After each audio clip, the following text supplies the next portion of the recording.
Welcome to PNP diaries. तर पाडव्याचं gift म्हणून आम्हा दोघींना, मम्मीला आणि मला, पप्पांनी आणि साहेबांनी गिफ्ट दिलं होतं। ते म्हणजे छोटी ट्रिप। ती म्हणजे गजानन महाराजांच्या दर्शनाला जायची, म्हणजेच शेगावला जायची। तर चला आमच्यासोबत। इथे आम्ही दर्शन घेतलं आणि पुढे महाराजांच्या लीलांपैकी एक आहे ते म्हणजे कृष्णाजींचा मळा, याच्या दर्शनासाठी पुढे निघालो। शेगाव येथील कृष्णाजींचा मळा हे संत गजानन महाराजांशी संबंधित एक महत्त्वपूर्ण ठिकाण आहे। कोरोना काळात हे मंदिर बांधण्यात आले होते। येथे संत गजानन महाराजांनी जळत्या पलंगावर बसून दृष्टांत दिलं होतं असे मानले जाते। या घटनेच्या स्मरणार्थ आता येथे हे मंदिर बांधण्यात आलं आहे। महाराजांना कृष्णाजी पाटील नावाच्या व्यक्तीने मदत केली होती। हा प्रसंग संत गजानन महाराजांच्या लीलांपैकी एक आहे आणि कृष्णाजी पाटील यांनी त्यात महत्त्वाची भूमिका बजावली होती। इथे तुम्हाला संपूर्ण गजानन महाराजांची माहिती पाहायला मिळेल। गजानन महाराजांनी जो साक्षात्कार घडवला तो आपल्याला श्री गजानन विजय ग्रंथ अध्याय क्रमांक 21, 9, 8 व 12 यात बघायला मिळेल। कृष्णाजींचा तो प्रसंग तुम्हाला एका तैलिक चित्रात पण या ठिकाणी पाहायला मिळेल।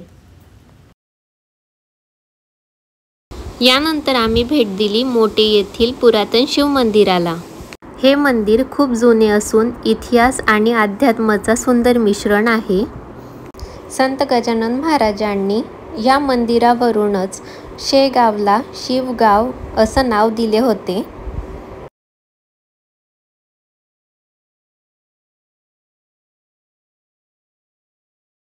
शिव मंदिरातून पुढे आम्ही आलो श्रींच्या प्रकटस्थळी। हे मंदिर आता उभारण्यात आलं आहे लोकांच्या दर्शनाकरता। शेगावात पाटुरकर यांच्या हवेलीजवळ असलेल्या या मोठ्या वटवृक्षाखाली महाराज सर्वप्रथम दिगंबर अवस्थेत दिसले, तर हे होतं वटवृक्ष। आजही इथेच ते आहे आणि याच्या दर्शनाकरता अनेक भाविक इथे येतात। मी जो बाण दाखवला आहे ती आहे पाटुरकरांची हवेली। आम्ही गाईड म्हणून ह्या दादाला बुक केलं होतं, तर ही संपूर्ण माहिती आम्हाला त्यांनीच दिली होती। 23 फेब्रुवारी 1878 माघ कृष्ण सप्तमी या दिवशी महाराज प्रकट झाले आणि हा दिवस प्रकट दिन म्हणून आजही साजरा केला जातो। ज्या दिवशी महाराज प्रकट झाले तेव्हा ते उष्ट्या पत्रवाडीतील अन्न खात होते। हे दृश्य बंकटलाल अग्रवाल यांनी पहिले पाहिले आणि हे आहे बंकटलाल सदन। संत श्री गजानन महाराजांचे परमभक्त बंकटलाल यांना श्रींनी प्रथम दर्शन देऊन त्यांच्यावर कृपा केली। महाराजांचे येथे प्रत्यक्ष वास्तव्य होते। या ठिकाणी महाराजांनी असंख्य अवतार लीला केल्यात असं म्हणतात।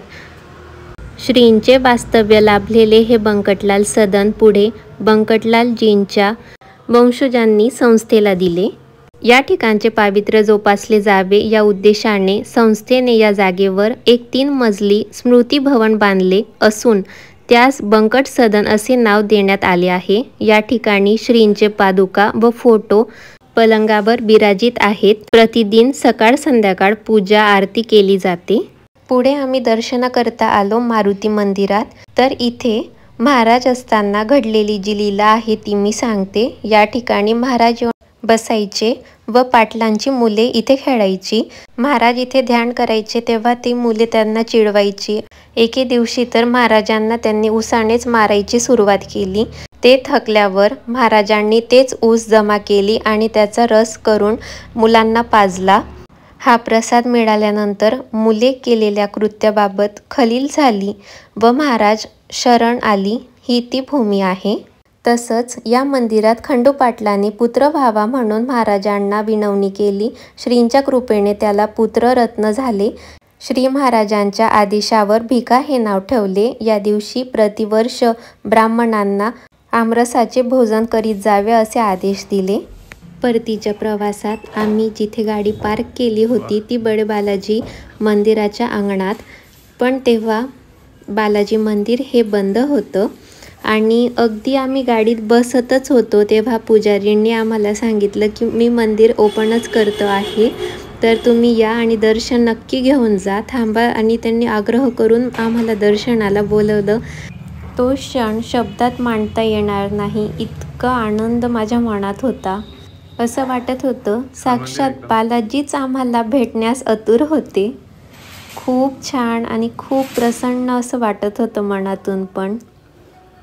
गाईज, तुम्हाला जर आपला लाँग व्हिडिओ आवडत असेल तर मला नक्की कमेंटमध्ये सांगा. आपण लाँग व्हिडिओही खूप सारे बनवू आणि असंच प्रेम देत राहा PNP डायरीजला.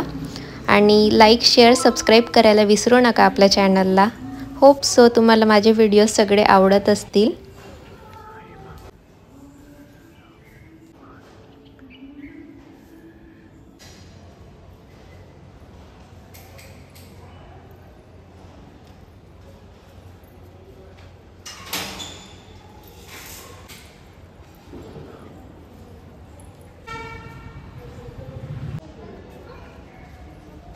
आणि साहेबांनी हा फीडबॅक त्यांना लिहून दिला. खूप छान वाटलं या मंदिरात.